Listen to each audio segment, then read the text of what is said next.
ശ്രീകൃഷ്ണൻ ചോദിച്ചത് 5 ഗ്രാമങ്ങൾ, ഹിന്ദുക്കൾ ചോദിച്ചത് 3 കേന്ദ്രങ്ങൾ. യോഗി ആദിത്യനാഥ്.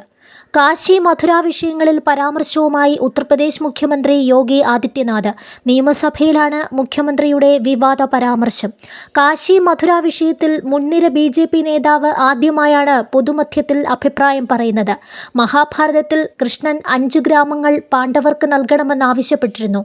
അതേസമയം ഹിന്ദുക്കൾ 3 വിശ്വാസ കേന്ദ്രങ്ങൾ മാത്രമാണ് ആവശ്യപ്പെടുന്നത്, യോഗി ആദിത്യനാഥ് പറഞ്ഞു. വാർത്താ ഏജൻസിയായ ANI ആണ് റിപ്പോർട്ട് ചെയ്തത്. ഗ്യാൻവാപ്പി മസ്ജിദിൽ പൂജ അനുവദിച്ചതിന് പിന്നാലെയാണ് യോഗി ആദിത്യനാഥിൻ്റെ പരാമർശം. രാംധാരി സിംഗ് ദിനകറിൻ്റെ രശ്മിരഥി എന്ന പുസ്തകത്തിലെ കൃഷ്ണ കി ചേതാവനി എന്ന കവിത ഉദ്ധരിച്ചായിരുന്നു യോഗിയുടെ പരാമർശം.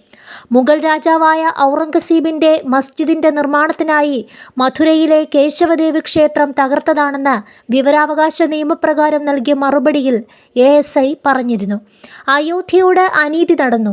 അനീതിയെക്കുറിച്ച് പറയുമ്പോൾ 5000 വർഷങ്ങൾക്ക് മുമ്പ് നടന്ന കാര്യം ഓർക്കുകയാണ്. അന്ന് ഭഗവാൻ കൃഷ്ണൻ പാണ്ഡവർക്കായി കൗരവരോട് പകുതി രാജ്യം ആവശ്യപ്പെട്ടു. അത് ബുദ്ധിമുട്ടാണെങ്കിൽ 5 ഗ്രാമങ്ങളെങ്കിലും നൽകാൻ ആവശ്യപ്പെട്ടു. ഇവിടെ ഞങ്ങളുടെ വിശ്വാസവുമായി ബന്ധപ്പെട്ട വെറും 3 കേന്ദ്രങ്ങൾ മാത്രമാണ് ഞങ്ങൾ ആവശ്യപ്പെടുന്നത്. ദൈവങ്ങൾ സ്വയം അവതരിച്ച സ്ഥലങ്ങളാണിവ. ദുര്യോധനൻ്റെ പോൽ ഇവിടെയും കടുംപിടുത്തമുണ്ട്. കടുംപിടുത്തത്തെ രാഷ്ട്രീയം ചേർത്ത് വോട്ട് ബാങ്ക് രാഷ്ട്രീയമാക്കി മാറ്റാൻ ശ്രമിക്കുമ്പോൾ തർക്കമുണ്ടാകുമെന്നും യോഗി ആദിത്യനാഥ് പറഞ്ഞു. പൊതുവിശ്വാസം അനാദരിക്കപ്പെടുന്നതും ഭൂരിപക്ഷം ജനങ്ങളും ആക്ഷേപിക്കുന്നതും ഇതാദ്യമായാണ്. ഞങ്ങൾ 3 സ്ഥലങ്ങൾ മാത്രമാണ് ആവശ്യപ്പെട്ടത്. മറ്റ് സ്ഥലങ്ങളിൽ ഒരു പ്രശ്നവുമില്ല, യോഗി ആദിത്യനാഥ് പറഞ്ഞു.